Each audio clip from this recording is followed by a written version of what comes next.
Alhamdulillah, Alhamdulillah. Tuan-tuan, nama surah memberikan isyarat kepada isi kandungan surah. Angin. Al-Mursalat adalah angin yang diutuskan.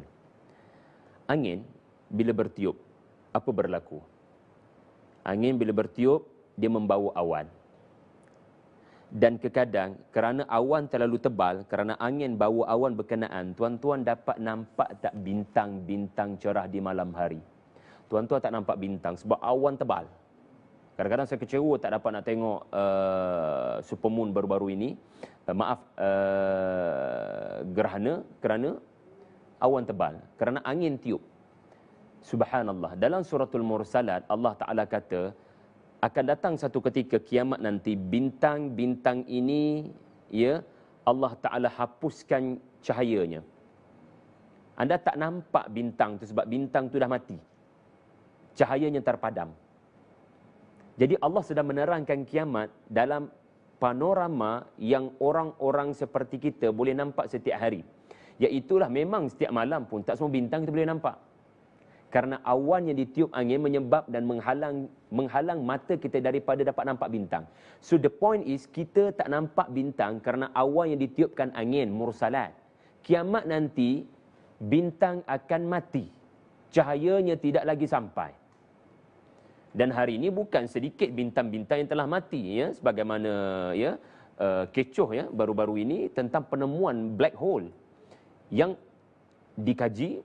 Ia ada kaitan dengan bintang yang telah mati, yang telah supernova, yang sudah meletup. Okey, bila angin bertiup lagi, apa berlaku? Bila angin bertiup, ya, angin akan bawa awan. Awan itu akan terkena gunung-gunung yang bersifat syamikhat. Ayat yang saya bacakan tadi, syamikhat ayat 27.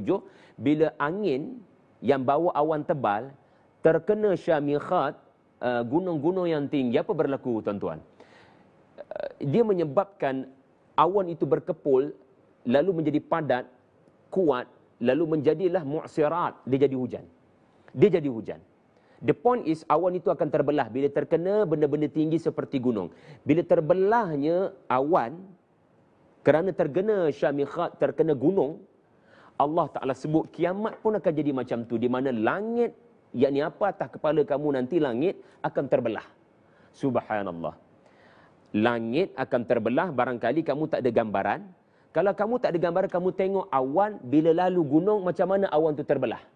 Itulah gambaran langit terbelah. Yang Allah Ta'ala firmankan selepas fa'idan nujumu tumisat, wa idhas sama'u furijat, wa idhal jibalu nusifat. Tuan-tuan, Allah Ta'ala kata gunung apabila dihancurkan jadi debu, angin akan buat apa pada debu? Angin akan menerbangkan debu. Maknanya gunung tiada.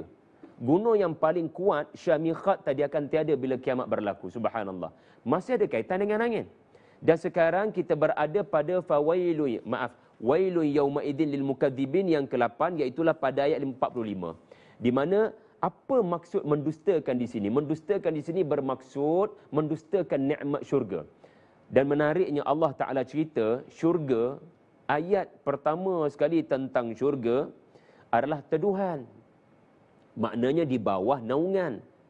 Kerana kita tak akan faham teduh, melainkan ada awan atas kepala kita, dan awan tak akan boleh teduh kita kalau angin tak tiup.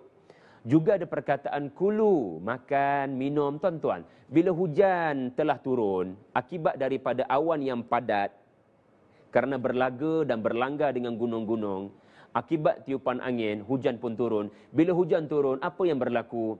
Apa yang akan berlaku adalah rumput pun tumbuh. Bila rumput tumbuh, siapa akan makan rumput? Sebab itu Allah Ta'ala sebut tadi perkataan jimalatun sufur. Unta-unta jadi gemuk, unta-unta kuning jadi gemuk. Tetapi Allah nak kita pandang lebih daripada itu. Ini bukan soal unta. Ini soal neraka yang seperti keadaan serangannya bertubi-tubi sebagaimana unta yang berderet-deret berada di ladang makan rumput. Hujan bila turun, apa lagi muncul? Buah-buahan. Maka sebab itu kepada ahli syurga, kulu washrabu. Buah anggur boleh diperah jadi air. Maka ahli syurga boleh minum air anggur. Hani'an bima kuntum ta'malun. Juga kepada ahli neraka. Kepada ahli neraka, yang menyebabkan wailun yauma idzin lil mukadzibin yang ke-9 pada ayat 47. Ya, pada ayat 47, kulu juga berlaku. Kulu, makanlah kamu. Makanlah apa yang ada di dalam neraka. Wa tamatta'u qalilan innakum mujrimun. Allah sebut dalam nada perli. Makanlah apa saja seperti zakum. Dan akhir sekali, wailun yauma idzin lil mukadzibin adalah nikmat apa tuan-tuan? Mendustakan nikmat orang tegur kita. Orang kata rukuk saudara, maknanya apa? Jangan sombong. Beribadat saudara, jangan lupa Tuhan. Ada orang mendustakan nikmat orang tegur ni, dia tak boleh terima teguran. Jadi inilah bukti dalam Al-Quran tiada pengulangan. Betul kan? Dapat belajar satu perkara kan? Aplikasikan apa yang saya kongsikan ini kepada suratul Rahman, anda akan mendapati impak bacaan suratul Rahman anda akan berbeza. Kerana di dalam suratul Rahman bukan 10 kali, bahkan 31 kali. Jadi tuan-tuan, kalau ada yang pakar dalam bidang infografik ke, pandai buat lukisan-lukisan ke, cubalah huraikan apa yang saya sebutkan ini. Ayat sama tapi buat peta minda. Ya, ayat ini merujuk kepada konteks ini. Ayat ini merujuk kepada konteks ini. Ayat ini